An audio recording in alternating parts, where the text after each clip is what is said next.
Assalamualaikum warahmatullahi wabarakatuh.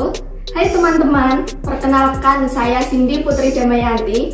Di video kali ini saya akan menjelaskan atau memaparkan apa itu teks negosiasi dalam KD 3.10 mengenai mengevaluasi pengajuan, penawaran, dan persetujuan dalam teks negosiasi lisan maupun tulis. Untuk poin yang pertama, kita akan membahas mengenai pengertian negosiasi. Di sini sudah dijelaskan pengertian negosiasi yaitu bentuk interaksi antara kedua belah pihak untuk mencapai kesepakatan bersama tanpa merugikan pihak satu dengan yang lainnya karena memiliki kepentingan yang berbeda. Untuk poin yang kedua, kita di sini akan membahas mengenai apa itu tujuan negosiasi. Sudah dijelaskan di sini. Tujuan negosiasi yang pertama yaitu mengatasi atau menyesuaikan perbedaan.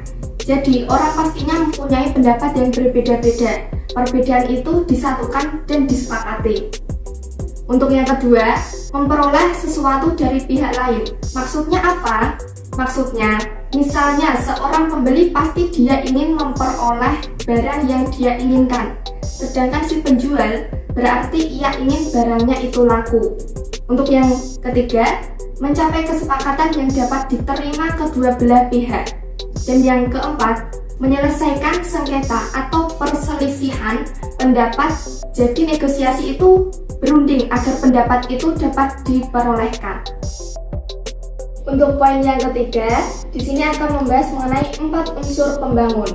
Di sini sudah dijelaskan ada 4 unsur pembangun dalam teks negosiasi. Yang pertama, adanya partisipan. Contoh, dalam negosiasi perdagangan, ada 2 partisipan yaitu penjual dan pembeli. Untuk yang kedua, adanya perbedaan kepentingan dari kedua belah pihak. Maksudnya apa? Maksudnya, kalau negosiasi apa yang dirundingkan pasti antara satu orang dengan orang yang lain pasti punya perbedaan. Entah itu pendapat, entah itu saran, dan lain sebagainya. Yang ketiga, adanya pengajuan dan penawaran. Dan yang terakhir, adanya kesepakatan. Nah, itu tadi teman-teman, 4 unsur pembangun dalam teks negosiasi. Yang pertama, adanya partisipan. Yang kedua, adanya perbedaan dari kedua belah pihak. Yang ketiga, adanya pengajuan dan penawaran. Dan yang terakhir, adanya kesepakatan. Untuk poin yang keempat, di sini akan membahas mengenai struktur teks negosiasi. Yang pertama, ada orientasi. Apa sih orientasi? Jadi orientasi itu merupakan bagian awal atau pembuka pada teks negosiasi. Biasanya berupa salam dan sapaan kepada pihak yang lain. Yang kedua adanya pengajuan. Apa itu pengajuan? Pengajuan merupakan suatu hal berupa barang atau jasa yang diajukan oleh salah satu pihak kepada pihak lain. Yang ketiga adanya penawaran.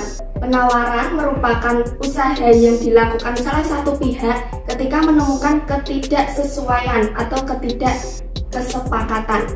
Yang terakhir adanya persetujuan, merupakan solusi yang tepat dan menguntungkan kedua belah pihak. Untuk poin yang kelima, di sini membahas mengenai ciri kebahasaan teks negosiasi. Di sini ada 7 ciri kebahasaan teks negosiasi. Yang pertama, menggunakan bahasa yang santun, misalnya kata tolong, silahkan, cobalah, percayalah, dan bolehkah.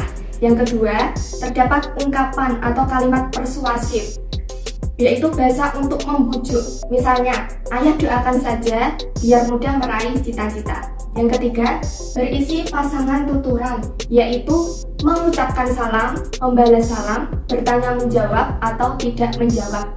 Yang keempat, keputusan atau kesepakatan yang dihasilkan tidak merugikan kedua belah pihak. Yang kelima, menggunakan pronomina, yaitu kata saya, kami, dan Anda. Yang keenam, menggunakan kalimat langsung.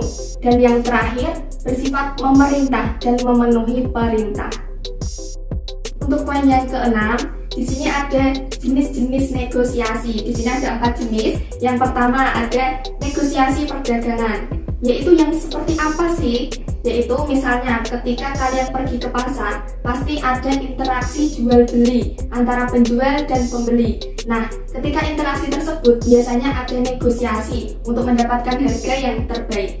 Yang kedua, negosiasi pekerjaan, yaitu ketika besok kalian sudah lulus sekolah, ada saatnya kalian bernegosiasi dengan atasan kalian atau mungkin dengan mitra kalian untuk merundingkan tentang pekerjaan. Misalnya untuk meminta tambahan gaji, untuk meminta izin cuti, dan lain-lain. Yang ketiga, adanya negosiasi peraturan atau kebijakan. Itu yang seperti apa sih? Yaitu negosiasi ini sering kalian pakai untuk berinteraksi dengan guru, teman, ataupun orang tua. Misalnya ada kebijakan dari orang tua, kalau pukul 10 malam kalian itu harus tidur. Lalu kalian bernegosiasi, kalau pukul 11 malam bagaimana Bu? Soalnya masih mengerjakan tugas. Nah, itu contoh negosiasinya. Yang keempat yaitu negosiasi konflik. Konflik ini bisa terjadi antar individu, kelompok, bahkan antar negara. Contohnya, kalian mungkin pernah mendengar konflik antara Indonesia dengan Malaysia tentang Pulau Sipadan dan Gili Gitar. Kemudian konflik tersebut diselesaikan dengan negosiasi. Selanjutnya ada contoh negosiasi yang bisa kalian lihat di video berikut ini. Ayo Bu, dibeli Bu, silakan mangganya segar-segar nih, baru panen, silakan, ayo sini. Permisi Bu. Ya Mbak, silakan Mbak. Ini mangganya sekilo berapa ya Bu? 25.000 saja Mbak. Aduh, mahal banget, 20.000 Bu. Wah, nanti saya nggak dapat untung loh Mbak. Nanti saya beli 2 kilo kali 20.000. Ini Mbak, biar sama-sama enak, gimana kalau 20.000 saja? Biar saya dapat untung juga. Boleh nih Bu, tapi saya nanti milih sendiri loh ya. Silahkan Mbak. Ini dijamin buahnya nggak cepat busuk kan Bu? Saya jamin Mbak, kalau cepat busuk bisa ditukarkan. Ya udah deh, ini saya ambil 2 kilo ya. Jadinya berapa? 44.000 Mbak. Oke, sebentar ya Bu.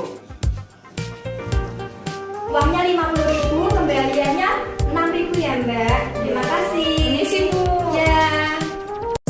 Sebelum menutup video kali ini, kakak mempunyai pantun untuk kalian. Kupu-kupu di dalam semak, lari terbang mendengar babat. Terima kasih sudah menyimak, semoga bermanfaat. Wassalamualaikum warahmatullahi wabarakatuh.